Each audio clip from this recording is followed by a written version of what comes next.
ఆంధ్రప్రదేశ్లో కూటమి ప్రభుత్వం ఆధ్వర్యంలో ఏదైతే విశాఖ ఉక్కు పరిశ్రమకు సంబంధించి ప్రస్తుతం ఆ పరిశ్రమని ఆర్థికంగా కావచ్చు ఉత్పత్తి పరంగా ముందుకు తీసుకెళ్లన్న క్రమక్రమంలో భాగంగా ఇప్పటికే కేంద్ర ప్రభుత్వం దాదాపు కొన్ని వేల కోట్ల రూపాయలని ఆర్థికంగా మంజూరు చేయడం కావచ్చు. మరోపక్క తాజాగా చూసుకుంటే ఏదైతే రుణాలకు సంబంధించి ప్రధానంగా ఉన్నటువంటి బ్యాంకులు ఇవన్నీ కూడా వడ్డీలు తగ్గించేటువంటి ప్రయత్నంలో మరొక అడుగు ముందు పడిందనే చెప్పుకోవాలి. దీని ద్వారా విశాఖ ఉక్కు ఒక పరిశ్రమ మరింత ముందు అడుగు వేస్తుందా? ఇదే అంశానికి సంబంధించి పూర్తి అడుగులు తెలుసుకునే ప్రయత్నం చేద్దాం. మనతో ఉన్నారు ప్రముఖ రాజకీయ విశ్లేషకులు రాయేష్ అఫ్సాని గారు. సార్ నమస్కారం అండి. విశాఖ ఉక్కు పరిశ్రమను ఏ విధంగా అయినా మరలా తిరిగి పూర్వ వైభవం తీసుకురావాలని చెప్పేసి నారా చంద్రబాబు నాయుడు గారు, లోకేష్ గారు చాలా దృఢ సంకల్పంతో ఉన్నట్టు మనకు అర్థమవుతుంది. దానికి అనేక ఉదాహరణలు ఏదంటే ఇప్పటికే మనం కేంద్ర ఉక్కు శాఖ మంత్రి అయినటువంటి కుమారస్వామి గారు రాష్ట్రానికి వచ్చి పరిశీలించడం కావచ్చు, ఆర్థికంగా నిధులు మంజూరు చేయడం, ఇదంతా ఒక ఎత్తు అనుకుంటే మరొకసారి తిరిగి ఈ యొక్క రుణాలకు సంబంధించి తగ్గిస్తూ కూడా బ్యాంకులకు సంబంధించి కూడా జీవో రిలీజ్ చేయడం జరిగింది. గత ప్రభుత్వంలో అసలు విశాఖ ఉక్కును పట్టించుకున్న దాఖలాలు లేవు, మొత్తంగా మూత వేసే పరిస్థితి. అటువంటి దాన్ని ఈరోజు తిరిగి మరలా గాడి పెడుతున్న, ఇంత అహర్నిశలు కృషి చేస్తున్న దానికి సంబంధించి ఇవన్నీ ఒక్కొక్కటిగా తిరిగి మరలా విశాఖ ఉక్కు ముందుకు వస్తుందా లేదా అనే అభిప్రాయం లేకుండా పోయింది. దీనికి సంబంధించి మీ అభిప్రాయం ఏంటారు? చిన్నప్పుడు పిల్లల్ని కూర్చోబెట్టి ఆడిస్తూ ఉండేవాళ్ళు పెద్దాళ్ళు. ఆడిస్తూ ఒక కథ చెప్పేవాళ్ళు పిల్లలకి. ఇట్లా చేజాపి తిందాం ఎక్కడ తెచ్చు తిందాం, అప్పు తెచ్చుకు తిందాం, అప్పు ఎట్లా తీరుద్దాం అని చెప్పని ఎగ్గొట్టి వెళ్ళిపోదాం అని చెప్పని నేర్పించేవాళ్ళు పిల్లలకి. ఓకే, అంటే కష్టపడాలి, కష్టపడి సంపాదించుకోవాలి, ఆ సంపాదించుకున్న డబ్బుల్లో కొంత ఖర్చు పెట్టుకొని కొంత దాచుకోవాలి అని చెప్పని నీతి చెప్పాల్సిన దగ్గర అప్పు తెచ్చుకొని తిందాం, అప్పు ఎగ్గొట్టి పారిపోదాం అని చెప్పని పిల్లలకి నేర్పిస్తూ ఉండేవాడు. కష్టపడి సంపాదించుకోవడం అనే విధానాన్ని కొంతమంది నేర్చుకుంటారు.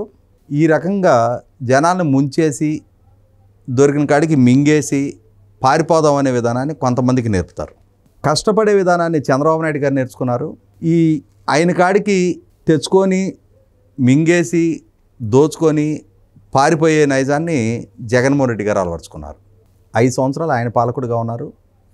ఇవాళ 10 నెలలు ఈ ప్రభుత్వం పరిపాలన చేస్తూ ఉంది. ఆయన పాలనా హయాంలో విశాఖ స్టీల్ ప్లాంట్ నిర్వహణ జగన్మోహన్ రెడ్డి గారి పాలనలో జరగకపోవచ్చు. అంటే రాష్ట్ర ప్రభుత్వానికి సంబంధం లేదు, అది పబ్లిక్ సెక్టర్ ఇండస్ట్రీ. కానీ నీ రాష్ట్రంలో ఉన్న తలమానికంగా ఉన్న ఒక పరిశ్రమ అది ఏ విధంగా నిర్వహణ జరుగుతుందని చెప్పని పర్యవేక్షించాల్సిన బాధ్యత కూడా పాలకుడిగా అయిందే. ఎందుకంటే ఆ పరిశ్రమ ఏర్పాటే త్యాగాల పునాదుల మీద ఏర్పాటైంది. ఆ రోజుల్లో విశాఖపట్నంలో స్టీల్ ప్లాంట్ ఏర్పాటు జరగాలి అని చెప్పని విశాఖ ఉక్కు ఆంధ్రుల హక్కు అని చెప్పనే ఒక ఎమోషనల్ నినాద నేపథ్యంలో రాష్ట్ర వ్యాప్తంగా ఉద్యమాలు చేసి 32 మంది ఆ స్టీల్ ప్లాంట్ సాధన కోసం ఆత్మార్పణం చేసుకొని బలిదానాల పునాదుల మీద స్టీల్ ప్లాంట్ ఏర్పాటు జరిగింది. అటువంటి స్టీల్ ప్లాంట్ ఇవాళ ఉమ్మడి ఆంధ్రప్రదేశ్లో అంటే చాలా పెద్ద పెద్ద పరిశ్రమలు ఉన్నాయి. కానీ విభజన జరిగిన తర్వాత, విభజన జరిగిన ఆంధ్రప్రదేశ్లో అంతటి స్థాయి మరే పరిశ్రమ ఆంధ్రప్రదేశ్లో లేదు. పైగా విశాఖ ఉక్కు ఆంధ్రుల హక్కు అనే ఒక ఎమోషనల్ నినాద నేపథ్యంలో ఏర్పడ్డ పరిశ్రమ. అటువంటి పరిశ్రమ పబ్లిక్ సెక్టార్లో కమర్షియల్గా వైబుల్ అవ్వట్లేదు, నష్టాల ఊబిలో కూరుకుపోతుంది.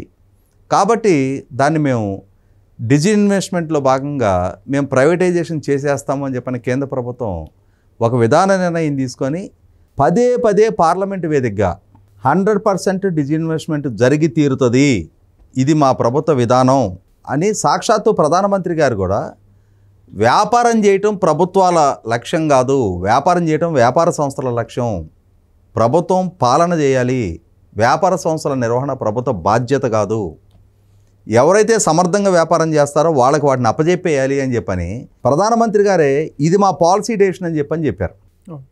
అంటే విశాఖపట్నం స్టీల్ ప్లాంట్ని ప్రైవేటైజేషన్ చేసేయటం అనే ఒక ఫర్మ్ డెసిషన్ కేంద్ర ప్రభుత్వం విధానపరంగా తీసేసుకుంది, పార్లమెంట్లో ప్రకటన చేసింది. జగన్మోహన్ రెడ్డి గారు పాలకుడిగా రాష్ట్రంలో ఉండి ఇది మా రాష్ట్రానికి ఒక ఎమోషనల్ ఇష్యూ, దాన్ని పబ్లిక్ సెక్టార్లో ఆ ప్లాంట్ ఏర్పాటు జరగాలి అని చెప్పని మా ప్రజల ఆకాంక్షల మేరకు, ఉద్యమాల మేరకు, వాళ్ళ ఆత్మ బలిదానాల మేరకు నాటి కేంద్ర ప్రభుత్వం తీసుకున్న నిర్ణయం ప్రాతిపదికగా ఆ ప్లాంట్ ఎస్టాబ్లిష్మెంట్ జరిగింది. ఆ ప్లాంట్ కమర్షియల్గా వైబుల్ కావట్లేదు అని అంటే దానికి ఉన్న కారణాలు ఏంటో లోతుగా మీరు విశ్లేషణ చేయండి. దానికి క్యాప్టివ్ మైన్స్ లేవు.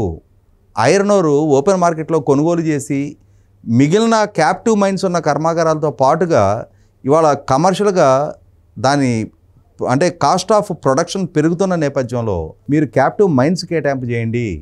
క్యాప్టివ్ మైన్స్ కేటాయింపు చేసినప్పుడు మీరు మిగిలిన కాంపిటేటివ్ మార్కెట్లో ఉన్న మిగిలిన కంపెనీల ధరకి ఇది కూడా ఈ ప్లాంట్ నుంచి ఉత్పత్తి అయ్యే ఉక్కు కూడా అదే ధరకి ఇవ్వటం సాధ్యపడుతుంది. అప్పుడు కమర్షియల్గా వైబుల్ అవుతుంది. నష్టాల ఊబి నుంచి గ్రాడ్యువల్గా బయటపడటానికి ఆస్కారం ఉంటుంది అని చెప్పని కన్స్ట్రక్టివ్ చర్చలు జరపాల్సిన బాధ్యత జగన్మోహన్ రెడ్డి గారిది. ఎందుకంటే ఆయన నాకు మెజారిటీ ఎంపీ స్థానాలు ఇస్తే నేను ప్రత్యేక హోదా సాధిస్తా, ప్రత్యేక హోదా సాధించడం ద్వారా ప్రపంచవ్యాప్తంగా ఉన్న పెట్టుబడిదారులందరిని ఆకర్షిస్తా, 13 జిల్లాలని 13 హైదరాబాద్లకు అభివృద్ధి చేస్తానని చెప్పని ఎన్నికలకు ముందు వాగ్దానం చేశాడు. ప్రత్యేక హోదా సాధన, ప్రపంచవ్యాప్తంగా ఉన్న పెట్టుబడిదారులను ఆకర్షించడం, 13 జిల్లాలని 13 హైదరాబాద్లకు అభివృద్ధి చేసే సంగతి పక్కకు పెట్టు. రాష్ట్రంలో ప్రతిష్టాత్మకంగా కొనసాగుతూ ఉన్న ఒక పరిశ్రమ కొన్ని నిర్ణయాల కారణంగా సిక్ అవుతూ ఉన్నప్పుడు దాన్ని సిక్కు చేయటం ద్వారా ప్రైవేటైజేషన్ చేయాలి అని చెప్పని ప్రభుత్వాలు ప్రయత్నం చేస్తూ ఉన్నప్పుడు దాన్ని అడ్డుకోవాల్సిన రాష్ట్ర పాలకుడిగా ఉన్న జగన్మోహన్ రెడ్డి గారు ఆ యూనియన్ నాయకులు వచ్చి కలిస్తే భూములు అమ్ముకుందాం అబ్బా, ఆ భూములు అమ్ముకోవటం ద్వారా నిధులు సమీకరించుకొని దాని ద్వారా ప్లాంట్ నిర్వహణ చేద్దామన్నాడు.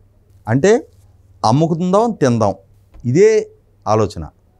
ఆ ప్లాంట్కున్న భూముల మీద ఆయన కనుబడింది. వాటిని అమ్మటం ద్వారా ఆ ప్లాంట్ని కాపాడాలని ప్రయత్నం చేస్తున్నాడు. కానీ ఈ ఎన్డీఏ కూటమి ప్రభుత్వం అధికారంలోకి వచ్చిన తర్వాత కేంద్ర ప్రభుత్వంతో చర్చించి మొట్టమొదట వాళ్ళ పాలసీ డెసిషన్ అయిన 100% డిజిన్వెస్ట్మెంట్ అనే నిర్ణయాన్ని మార్చారు. కేంద్ర ఉక్కు శాఖ మంత్రిగా ఉన్న కుమారస్వామి గారిని ప్లాంట్కి తీసుకొచ్చి ఆంధ్రప్రదేశ్ రాష్ట్రం నుంచి ఎన్నికైన భారతీయ జనతా పార్టీ సభ్యుడే శ్రీనివాస్ వర్మ గారు ఆయన సహాయ మంత్రిగా ఉన్నారు.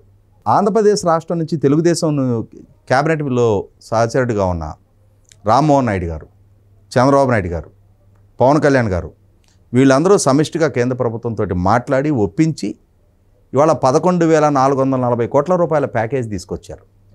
వాస్తవంగా 3 బ్లాస్ట్ ఫర్నేస్లు కూడా ఒక బ్లాస్ట్ ఫర్నేస్ శాశ్వతంగా మూతపడింది, రెండో బ్లాస్ట్ ఫర్నేస్ తర్వాత కాలక్రమంలో మూతపడింది, మూడో బ్లాస్ట్ ఫర్నేస్ కూడా అప్పుడు కొద్దిగా మినుకు అనుకుంటా ప్రొడక్షన్ చేస్తూ అసలు ఆ ప్లాంటే ఒక సిక్ ఇండస్ట్రీ జాబితాలోకి చేరుతున్న స్టేజ్లో పదవి బాధ్యతలు చేపట్టిన ఎన్డీఏ కూటమి ప్రభుత్వం మొట్టమొదటిగా కేంద్ర ప్రభుత్వాన్ని ఒప్పించారు వాళ్ళ విధానాన్ని మార్చుకునే విధంగా. అదే సందర్భంలో 11,440 కోట్ల రూపాయల ఆర్థిక ప్యాకేజీ, ఒక బెయిల్అవుట్ ప్యాకేజ్ సాధించారు. ఆ సాధించడం ద్వారా 20,000 కోట్ల రూపాయలు పైగా ఉన్న అప్పుల భారంలో బ్యాంకులకు 6,000 కోట్లు జమ చేసి మళ్ళీ తిరిగి ప్లాంట్కి పరపతి పుట్టించారు. ఐరన్ ఓర్ ప్రొక్యూర్మెంట్ చేయాలన్నా, కోల్ ప్రొక్యూర్ చేయాలి అన్నా, లాటరైట్ లాంటి ఇతర ఖనిజాలు ప్రొక్యూర్ చేయాలి అన్నా ఫస్ట్ వర్కింగ్ క్యాపిటల్ అవసరం. వర్కింగ్ క్యాపిటల్ కావాలి అని అంటే బ్యాంకుల సపోర్ట్ అవసరం.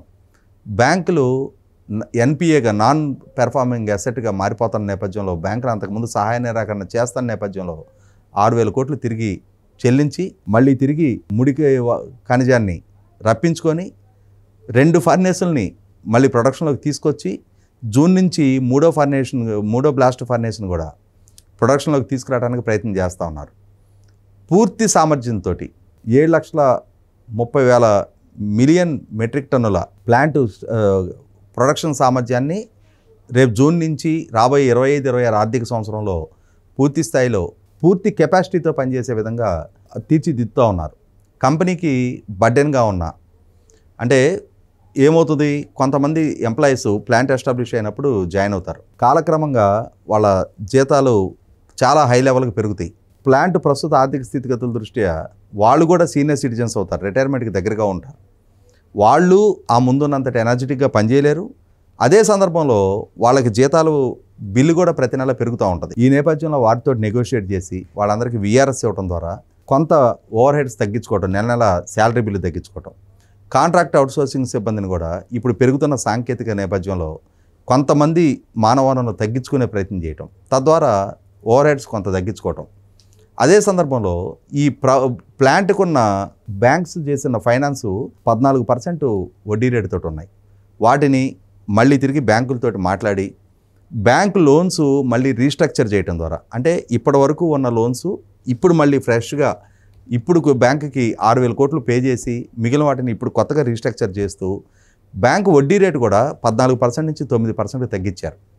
దాంతో ఏమవుతుంది, వడ్డీ భారం తగ్గుతుంది. ప్రతి సంవత్సరం అక్యుములేట్ అయ్యే వడ్డీ భారం తగ్గినప్పుడు అది ప్లాంట్కి ఇంకొంచెం రిలీఫ్ ఇచ్చే అంశం. అంటే ఇక్కడ ఏమవుతుంది, కొంతమంది సిబ్బందిని విఆర్ఎస్ ద్వారా తప్పించి శాలరీ బిల్లు తగ్గించడం, రెండోది బ్యాంకులకి 6,000 కోట్లు జమ చేయడం ద్వారా మళ్ళీ తిరిగి పుట్టుదల తీసుకురావటం. అదే సందర్భంలో ఈ బ్యాంకుల నుంచి ఎప్పుడైతే క్రెడిబిలిటీ పెరిగిందో తద్వారా ముడి ఖనిజాలని ప్రకృతి చేసుకోగలగటం, తిరిగి ఫర్నేసుల్ని మళ్ళీ పూర్తి స్థాయిలో పనిచేయించడానికి సంసిద్ధం చేయటం ద్వారా మళ్ళీ తిరిగి 7.3 మిలియన్ టన్స్ కెపాసిటీకి ప్లాంట్ని ప్రొడక్షన్ కెపాసిటీని చేర్చడం ద్వారా ఒకనాడు అసలు మూతబడిపోద్ది, ప్రైవేటైజేషన్ అయిపోద్ది. రాష్ట్రానికి ఒకనాడు తలమానికంగా ఉన్న ప్లాంటు ప్రైవేట్ వ్యక్తుల చేతిలోకి వెళ్ళిపోద్ది. భూములు అమ్ముకొని కానీ దాన్ని కాపాడుకోలేమన్న స్థితి నుంచి 1 ఎకరం భూమి అమ్మకుండానే వాళ్ళ కేంద్ర ప్రభుత్వ సహాయ సహకారాలతోటి రాష్ట్ర ప్రభుత్వం సమర్థంగా కేంద్ర ప్రభుత్వంతో నెగోషియేట్ చేసి ఒప్పించి వాళ్ళ నిర్ణయాన్ని మార్పించి పని చేసేవాడికి అమ్ముకు తినేవాడికి మధ్య ఉన్న వ్యత్యాసం ఏంటనేది ఇవాళ ప్రజలకి స్పష్టం చేస్తా విశాఖ స్టీల్ ప్లాంట్ మళ్ళీ తిరిగి ఊపిరి పోసుకుంది, పబ్లిక్ సెక్టార్లోనే కొనసాగుతుంది, పూర్తి దాని స్థాపక ప్రొడక్షన్ కెపాసిటీకి రీచ్ అవ్వబోతుంది అన్న సంకేతం. సమర్థుడికి అసమర్థుడికి మధ్య ఉన్న వ్యత్యాసం ఇంతకన్నా నిర్ధారణ చేయడానికి వేరే రుజువులు సాక్ష్యాలు అవసరంలా. Thank you sir. Please subscribe to Leo News for more videos.